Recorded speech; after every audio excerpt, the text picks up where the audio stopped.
Moin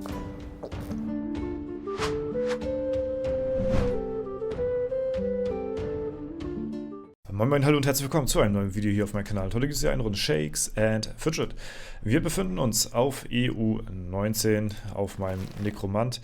Ja, und wir haben heute eine ganz bestimmte Aufgabe, und zwar den Endboss besiegen. Der Endboss ist kein geringerer als der gute Mann himself, Jan, der Hämmerer.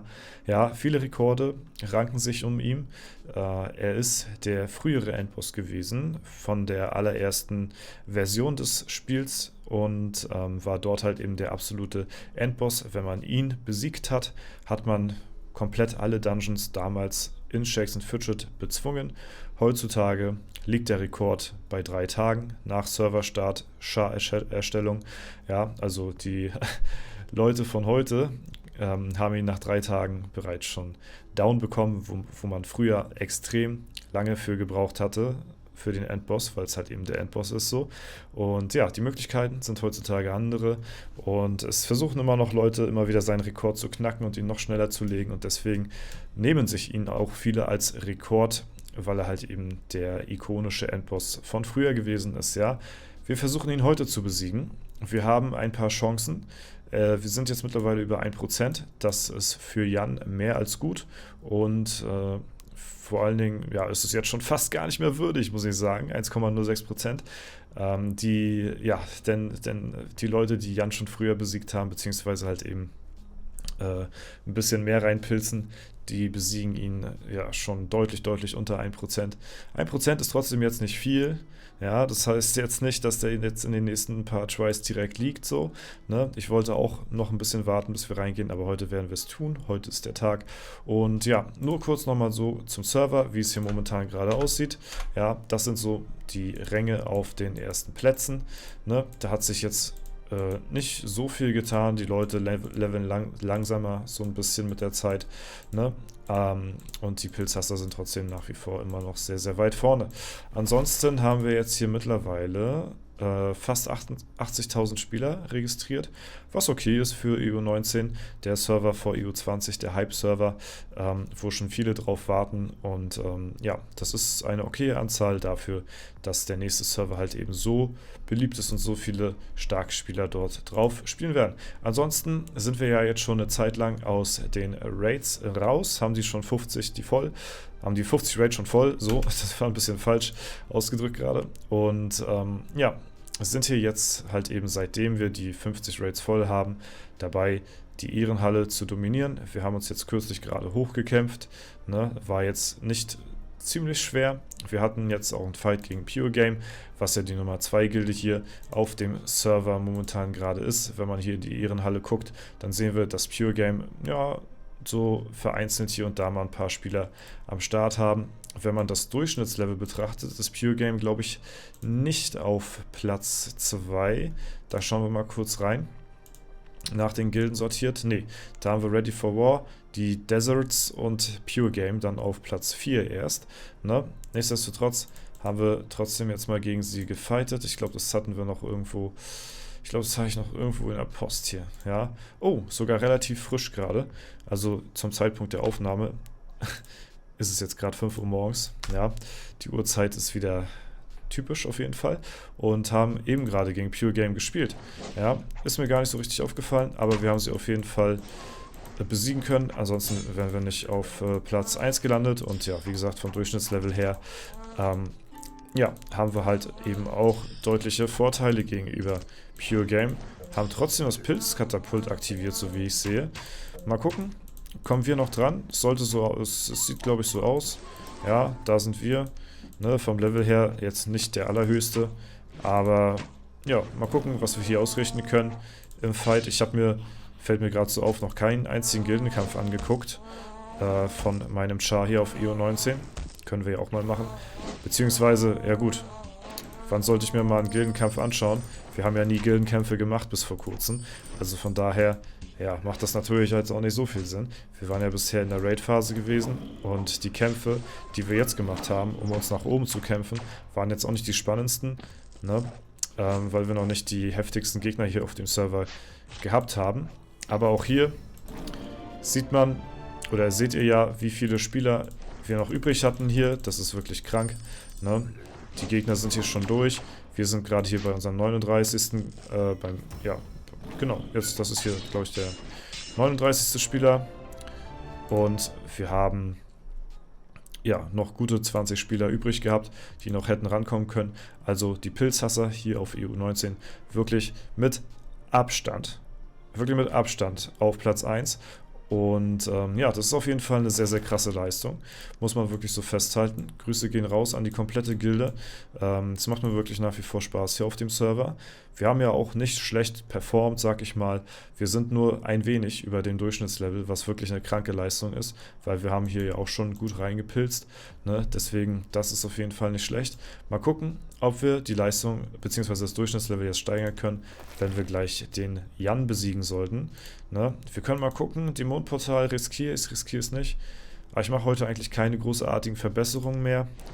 Deswegen gehen wir mal rein. Hätte ich jetzt heute noch sowas gehabt wie den Gladiator hochziehen oder so, dann hätte ich, glaube ich, noch gewartet. Aber das habe ich jetzt eigentlich nicht mehr vor. Deswegen, ja, gehen wir jetzt da direkt rein in den Dungeon und gucken mal, was wir hier an Schaden ausrichten. Die letzten Tage haben wir die Gegner immer ge-one-shottet hier. Jetzt sind wir, ja, jetzt merkt man langsam, es wird schwieriger. Ne, jetzt brauchen wir schon 2 bis 3 Versuche für ein so ein Dämonenportal. Also es wird auf jeden Fall immer und immer schwieriger. Gut, wir gehen jetzt aber rein in Jan der Hämmerer. Ich hatte ihn schon ein paar Mal versucht wegzupilzen. Es hat leider nicht geklappt. Der richtige Try war noch nicht dabei. Wir hatten ihn auf deutlich, deutlich weniger Prozentchancen schon öfter fast down gehabt. Jetzt sind wir hier bei über 1%. Wir hatten ihn, glaube ich, unter 0,5 schon ein paar Mal probiert. Da wäre er schon fast down gewesen. Und ja, deswegen bin ich eigentlich guter Dinge, dass Jan der Hämmerer heute hier in diesem Video fallen wird. Weil, wie gesagt, er ist ungefähr bei der Hälfte von der Prozentanzahl her, von den Chancen schon down gewesen. Deswegen ein guter Try, ein paar gute Hits.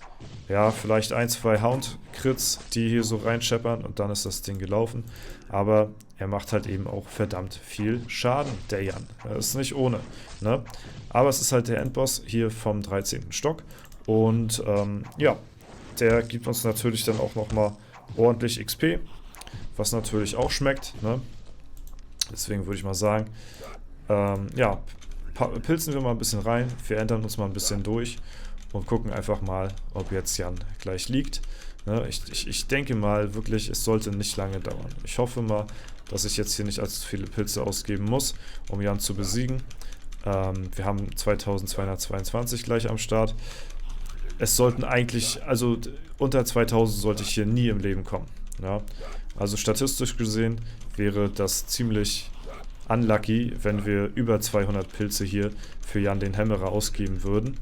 Ne, deswegen gehe ich mal von aus, dass wir ihn wirklich gleich haben sollten. Ja, das wäre sonst wirklich, ja, sehr, sehr unlucky. Aber wir pilzen rein und ihr seht, es ist nicht ohne Grund der Endboss, denn er hat hier nämlich, ja, was dagegen, mir jetzt hier den Thron frei zu machen. Und das mag ich eigentlich ganz und gar nicht, muss ich sagen.